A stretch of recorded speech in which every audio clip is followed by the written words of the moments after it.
코로나19의 여파로 집안에 머무는 시간이 늘면서 준비된 스케치에 맞춰 색을 칠하는 컬러링북이 인기인데요. 바다에 색을 칠할 때 보면 아마 열이면 열, 파란색 계열을 선택하는 경우가 대부분이에요. 우리의 귀여운 해랑이도 파란색이고 실제로 보이는 바다도 푸른색이다 보니 누구나 바다는 파란색이라고 생각하기 마련인데요.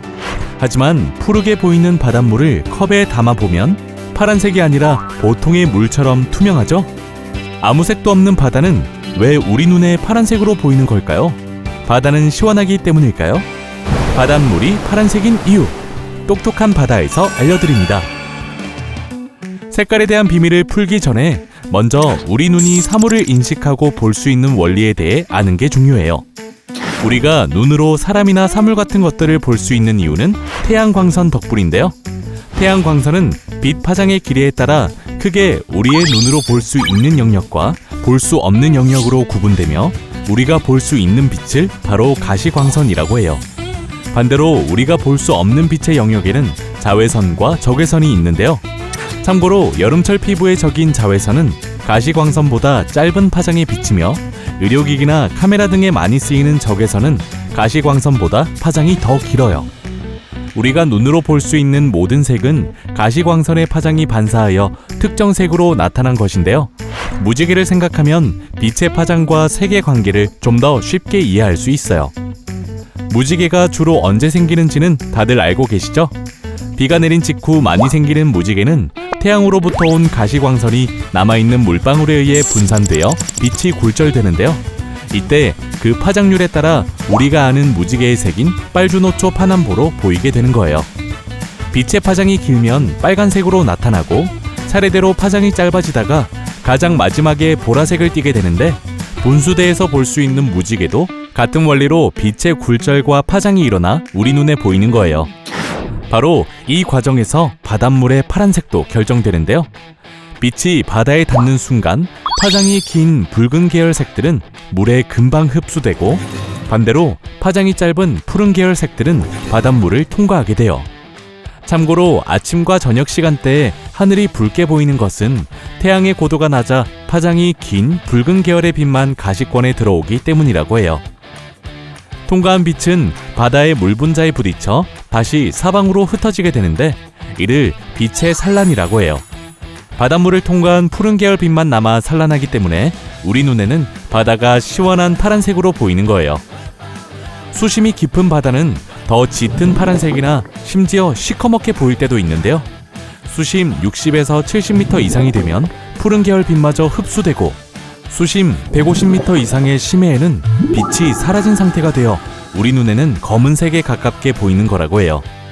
이처럼 바다의 색은 대부분 빛에 의해 결정되지만 플랑크톤을 중심으로 한 바다 생물이나 기상 상태 등 다양한 환경과 조건에 영향을 받는데요. 먼저 에메랄드빛 바다에 대해 알아볼까요? 지중해나 인도양 중 휴양지로 유명한 바다는 에메랄드 빛깔인 경우가 많은데요.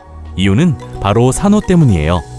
이들 바다는 수온이 높은 편으로 그만큼 산호가 많이 있는데요. 산호가 많이 사는 만큼 식물성 플랑크톤도 바다에 많이 살고 있어서 바다가 파란색이 아닌 에메랄드색으로 보이는 거라고 해요. 또한 비교적 수심이 낮고 산호에서 나온 석회질 성분이 바다에 녹아 있어서 에메랄드색으로 보인다고 하는데요. 참고로 천연기념물 537호로 지정된 경기도 포천의 비둘기낭 폭포도 영롱한 에메랄드 빛깔인데요. 우리나라에서는 흔치 않게 석회 성분이 많은 물이 흐르기 때문이라고 해요. 우리의 서해는 바다색이 흑색으로 보여 황해라 불리기도 하는데요. 실제로 중국의 황하강에서 유입되는 대량의 흙으로 인해 누런색을 띠는 것으로 알려져 있어요. 또한 비교적 수심이 얕고 조석간만의 차가 커서 바닷속 펄이 쉽게 보여서 황토색을 띠기도 해요. 특히 여름철 홍수가 나면 더욱 많은 진흙이 바다로 떠내려와서 황색으로 물든다고 해요. 유럽 남동부와 아시아 대륙 사이에 있는 흑해는 말 그대로 검은색의 바다인데요. 흑해는 남쪽엔 터키, 서쪽에는 루마니아와 불가리아, 북쪽과 동쪽은 우크라이나와 러시아에 둘러싸여 있습니다. 보스포러스 해협을 통해 외해와 연결되지 않았다면 커다란 호수로 남을 뻔한 바다예요. 흑해는 염도가 낮고 산소의 양이 희박해서 일반적인 생물은 살 수 없는 환경이에요. 그래서일까요? 옛날에는 흑해를 죽음의 바다라 부르기도 했다는데요. 최대 수심이 2000m가 넘는 심해인데다 흑해에서만 사는 박테리아가 죽으면서 검은색의 황화수소를 발생시키기 때문에 바닷물이 검게 보인다고 해요. 러시아 북쪽에 위치한 바다인 백해는 물 색깔이 흰색이 아니라 추운 날씨 탓에 1년에 200일 이상 얼음으로 덮여 있어 붙여진 이름이라니 헷갈리지 마세요. 다양한 색깔로 아름답게 빛나는 세계의 바다.